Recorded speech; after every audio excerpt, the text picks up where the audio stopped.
Hello, Trà Vinh xin chào các bạn. Hôm nay thì mình mời các bạn cùng vào bếp để thực hiện cái món chè ngon cho cả gia đình cùng thưởng thức nè. Mình có kết hợp giữa khoai lang dẻo hòa cùng với bột bán, một món chè thập cẩm dân dã béo ngậy nước cốt dừa luôn. Dễ nấu lắm các bạn, mà mình ăn cũng ngon nữa. Thì chè này có thể ăn nóng hoặc là mình để vào tủ lạnh ăn vẫn ngon luôn nha. Đó, chè sánh sệt nè, béo và thơm. Ngon lắm, thì bây giờ mình mời các bạn cùng vào bếp để thực hiện ngay cái món chè ngon cho cả gia đình cùng thưởng thức nha. Đầu tiên thì mình chuẩn bị đây củ khoai lang. Rồi các bạn cắt ra nhỏ nhỏ, mình sẽ cho vào trong nồi hấp hoặc là đem luộc cho nó chín á, rồi chút nữa mình sẽ lấy nó ra. Chuẩn bị tiếp là 50g bột bán, ngâm nước cho nó nở. 100g khoai đậu xanh ruột ngâm nước luôn nha. Bột khoai thì mình dùng khoảng 200g, tất cả mình đều ngâm nước cho nó nở mềm ra.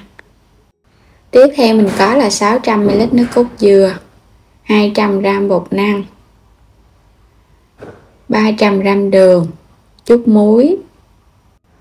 Khoai lang sau khi mà mình hấp chín, bây giờ mình sẽ lấy nó ra, nó mềm vậy nè.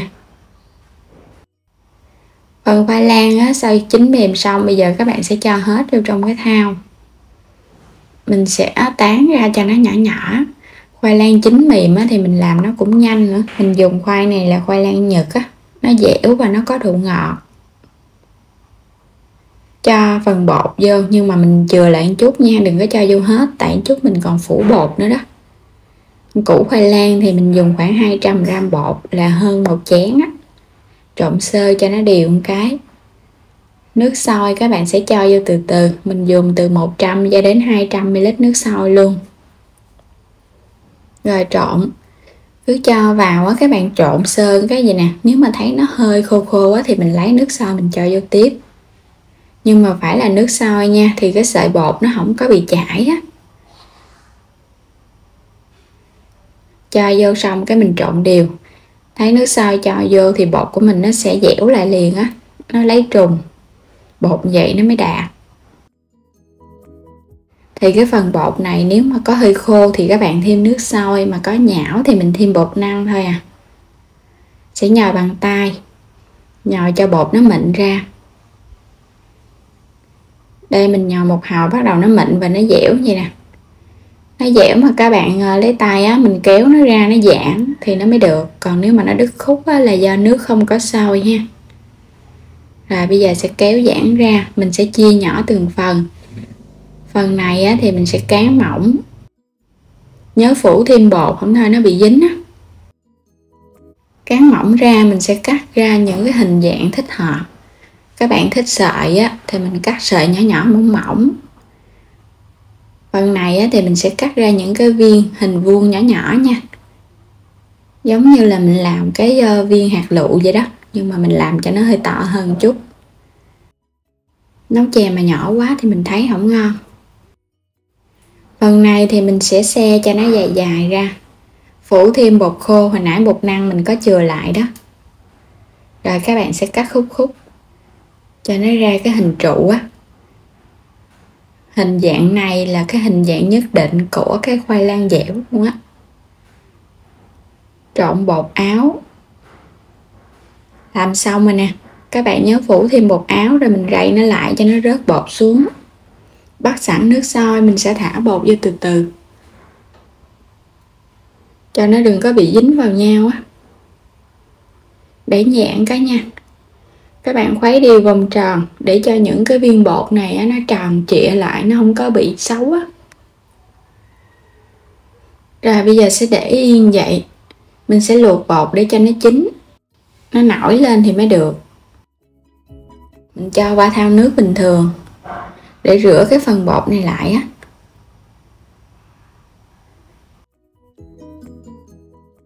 Tiếp theo thì cho hết nước cốt dừa đã chuẩn bị vô cái nồi để bắt đầu mình nấu chè luôn nha. Nếu như các bạn thích lỏng hơn có thể thêm nước. Rồi mình cho vào vài cọng lá dứa cho nó thơm nồi chè. Cho phần đường vào trước luôn. Thì mình thích cho cái đậu xanh của mình nó giữ nguyên hạt thì mình cho đường vô trước, cho muối vô luôn. Còn nếu mà các bạn thích đậu xanh mà nó nhừ ra luôn á thì mình cho đường vào sau nha.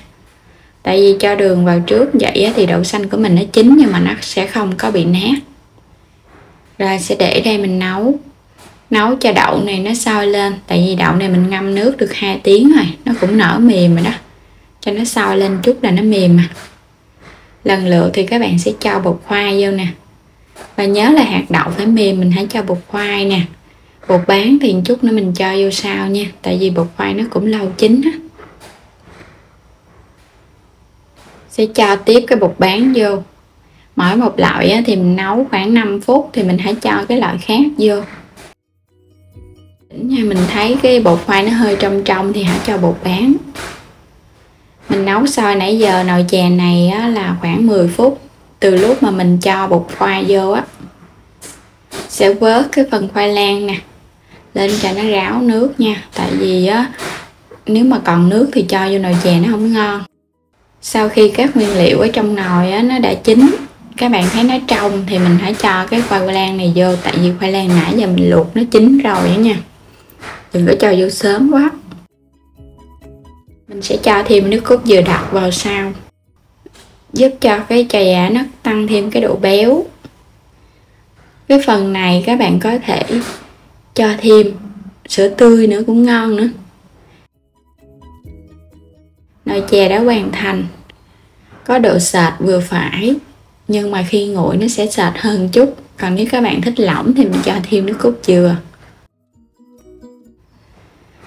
Chè ăn nóng thì nó thơm, còn ăn nguội thì nó sẽ tăng thêm độ béo và độ ngọt. Mình sẽ múc ra chén. Một nồi chè vừa cúng rồi vừa ăn luôn. Nấu chút xíu là có một nồi chè đó. Mình cảm nhận được độ béo của nước cốt dừa luôn các bạn. Sợi bột khoai có đủ màu sắc nè. Đây những cái chén chè quá hấp dẫn luôn. Thay vì mình nấu theo kiểu truyền thống thì không có cho thêm khoai lang dẻo, nhưng mà mình thêm chút xíu khoai lang dẻo vô thì chè nó càng thêm hấp dẫn hơn. Để chút xíu thì nó cũng nguội. Khi mà nó nguội cái độ sệt nó sẽ nhiều hơn khi nóng. Rất là béo nước cốt dừa luôn. Cái phần bột khoai lang nó dẻo dẻo và nó ngọt tự nhiên của khoai á. Ngon lắm các bạn. Thì chè này các bạn cho vào tủ lạnh mình ăn vẫn ngon luôn. Hoặc là mình nấu cho nó hơi đậm đà một chút, thêm đá lạnh vô, uống cũng ngon nữa nha. Dễ nấu ha, không có gì khó hết trơn. Ai cũng có thể thực hiện ngay tại nhà để có nồi chè ngon thưởng thức. Đến đây thì mình xin kết thúc video. Cảm ơn các bạn đã theo dõi hết video của mình. Vui lòng đăng ký kênh, chia sẻ các video trong kênh ủng hộ mình nha. Xin chào, hẹn gặp lại các bạn ở những video tiếp theo.